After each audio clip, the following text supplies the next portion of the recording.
Hello, everybody, and welcome to this episode of Mastering Midlife, How to Thrive When the World Asks the Most of You. I'm your host, Mark Silverman. Today, I am thrilled to have my guest, a friend of mine, Francisca Alonso, who is the CEO and co-founder of A.D.D Architects.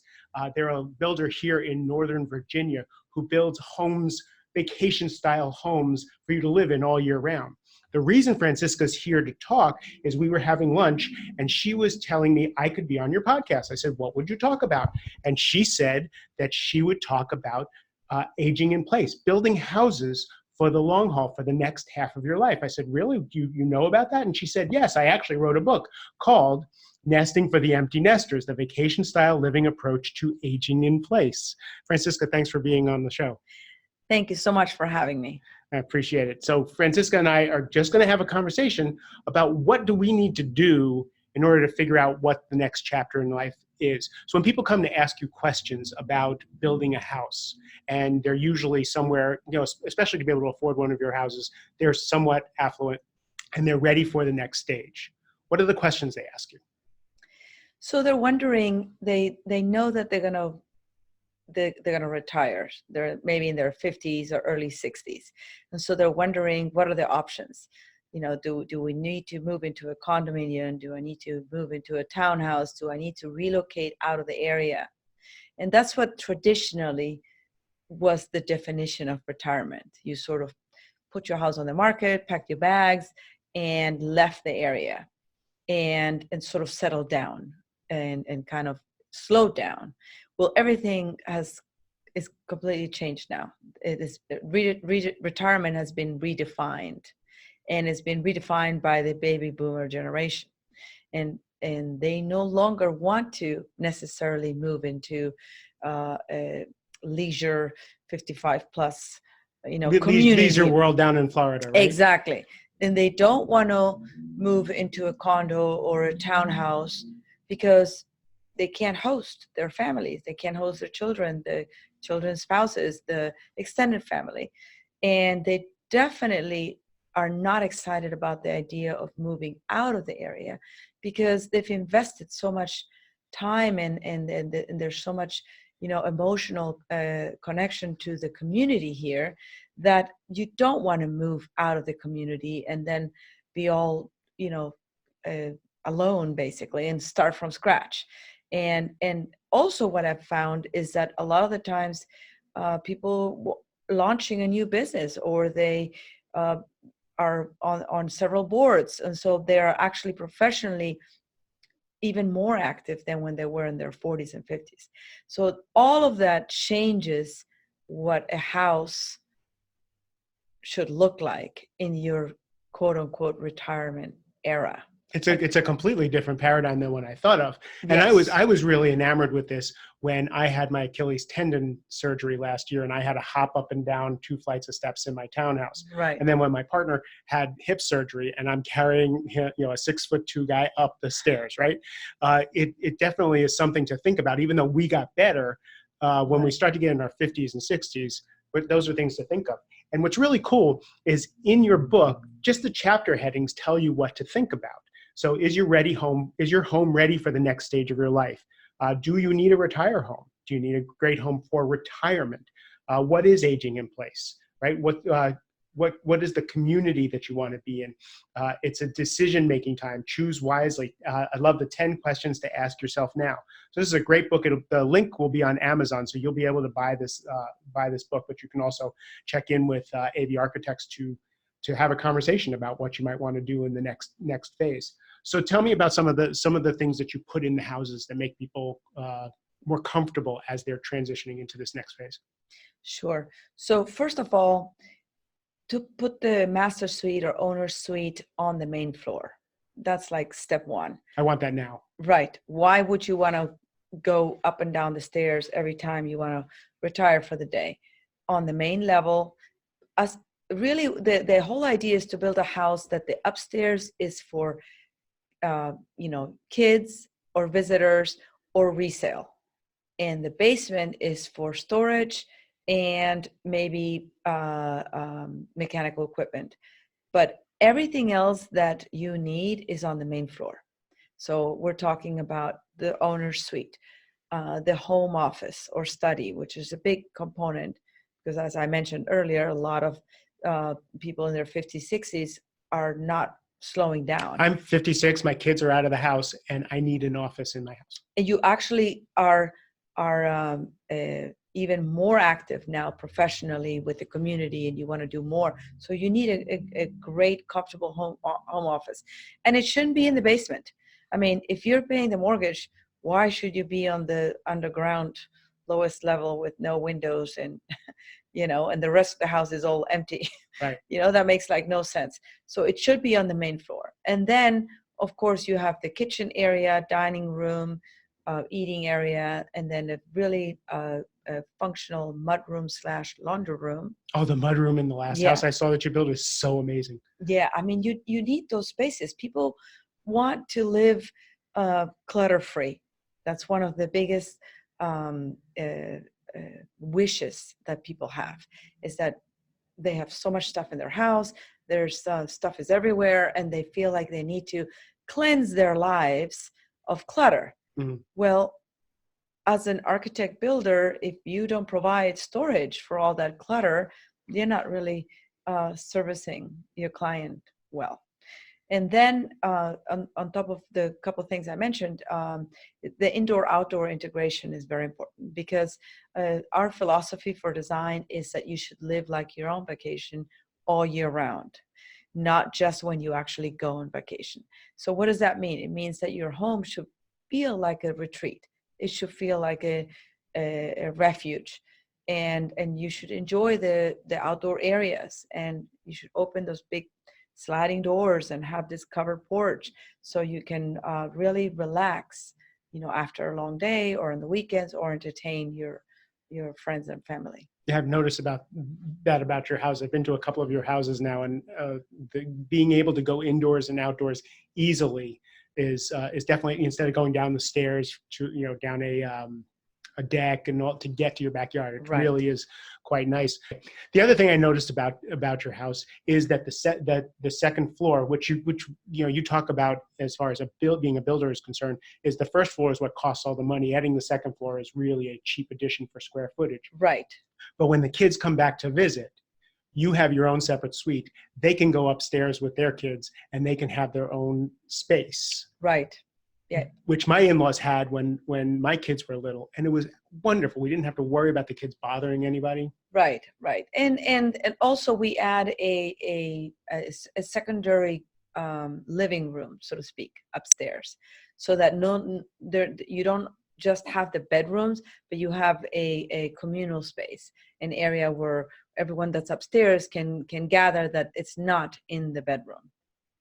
That's the really important component of the second floor. The idea too is to have a very sellable house too. Like, nobody wants to build a house with 2 bedrooms.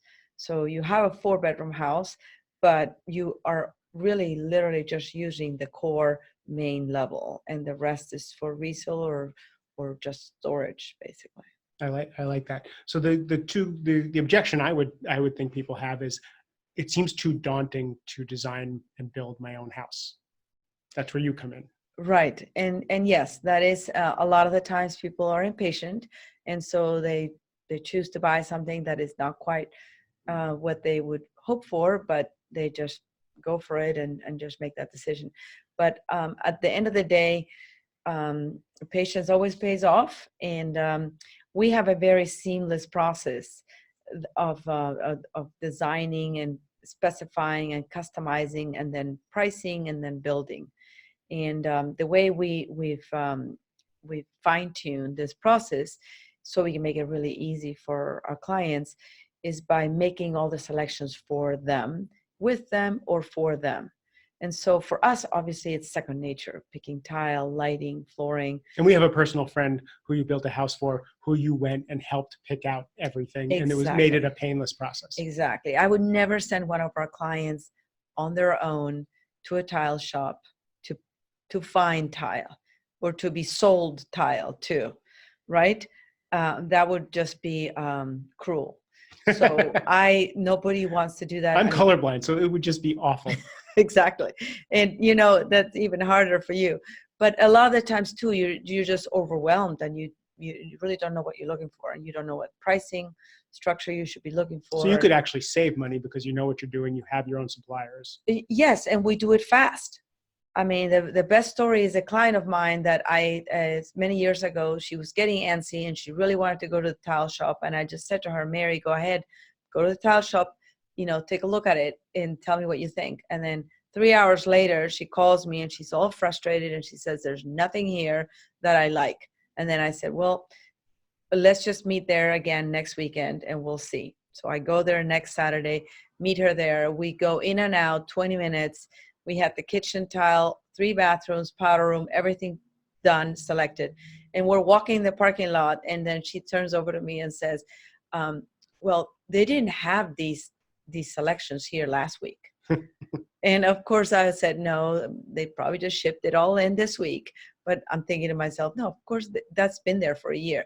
The point is, this is what we do. That's why you hire a professional in order to help So let you. me broaden it out a little bit. So people are listening all over the world. We have people who are listening in Indonesia, in Japan, in Europe. I have South America. So it's really fun. But so because you can't be every place, she is in Northern Virginia, but you can't be every place. What questions do you ask of prospective builders to find out if they're good? So the most important thing is, first is chemistry. So you're going to be talking to 2 or 3 architect builders, and you're going to be working with this person, this team for 2 years. I mean, it's going to be a year and a half, might be even 2 years.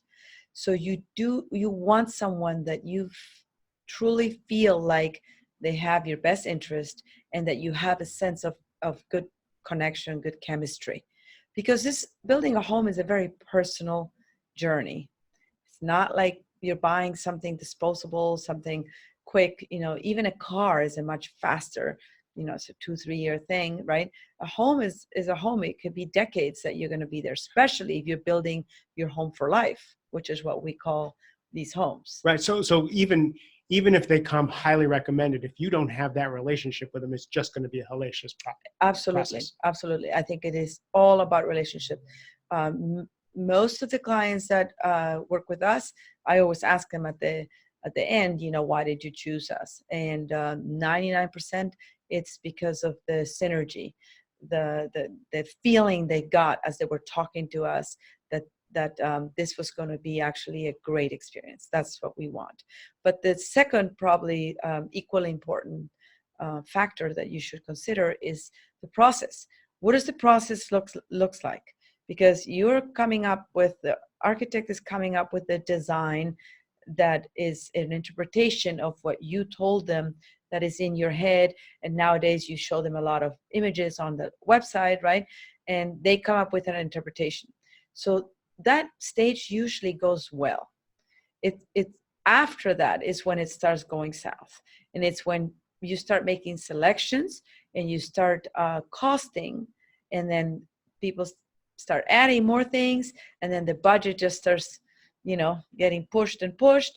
And a lot of the times you don't find this out until you're almost in the middle of construction, and then it becomes change orders and cost overrun and that whole nightmare that everyone dreads. And that's why they buy something that is,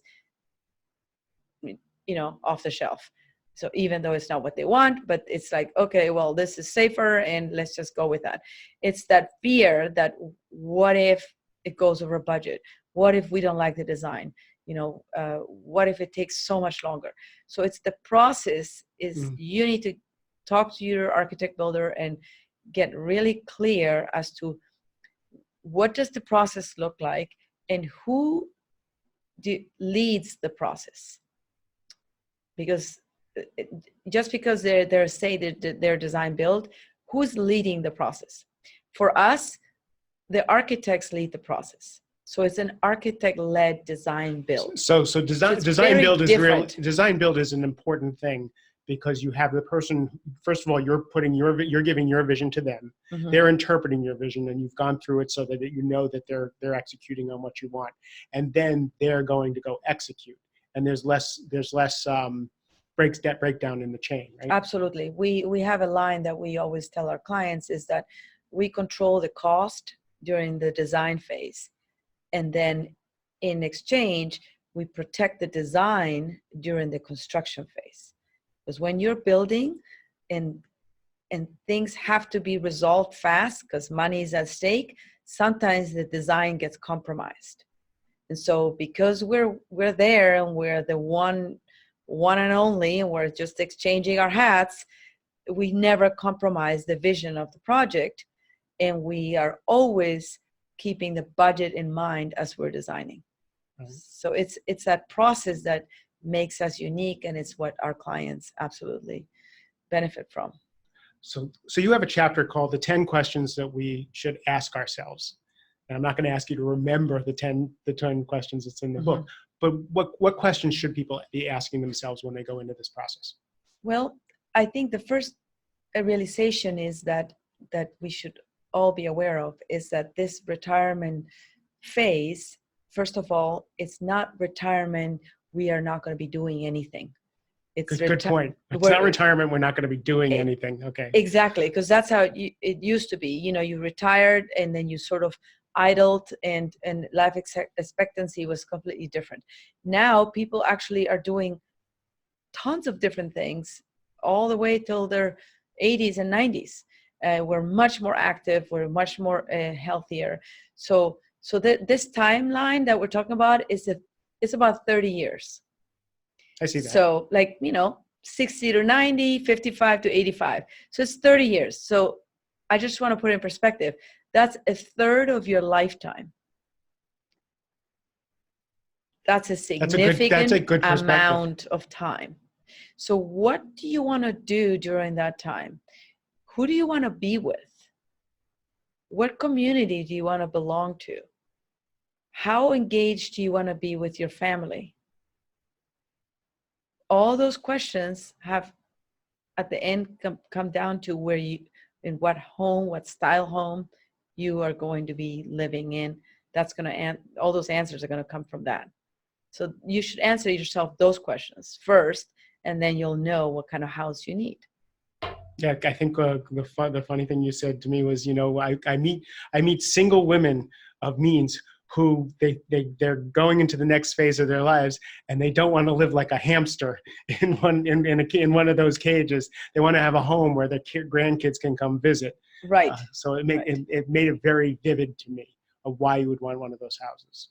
Yes, I mean, people typically, home buyers are, families with 2 small kids and a dog, and that's sort of the norm, and I get that, but there's a whole nother group that doesn't fit that norm. By the way, that's the people who listen to this podcast are your type of people. Right. And so they don't want to live in that type of house because they've already done that. So it doesn't feel like you're empty nester now if you're still in your family style home. So why can't you be in a retreat like home, in an empty nest home that actually feels like you're in this new phase of your life, and not a house with a bunch of rooms and a bunch of closets that no one lives in, that you're paying for. So that's the whole idea, is that the in your retirement age has been redefined. So the way the style of the home needs to be redefined too. Totally. Got it. Mm-hmm. Francisca, thank you so much for being part of the show and for coming up with this topic. It was one I didn't even know was important to me. And if you're watching on video, you can see behind us one of their creations, AV Architects creations. It's amazing. If you've ever been inside one of those houses, they are mouth-watering, absolutely stunning, and so functional and practical. So if you're in another part of the country, another part of the world, really partner with an architect, a design build firm, and ask those questions. The book is Nesting for Empty Nesters, and I'll put a link in the show notes. And thank you again for being part of the show. Thank you so much. It was really a pleasure. And to everybody else, thank you for spending time with me. I love you, and have a great rest of the day.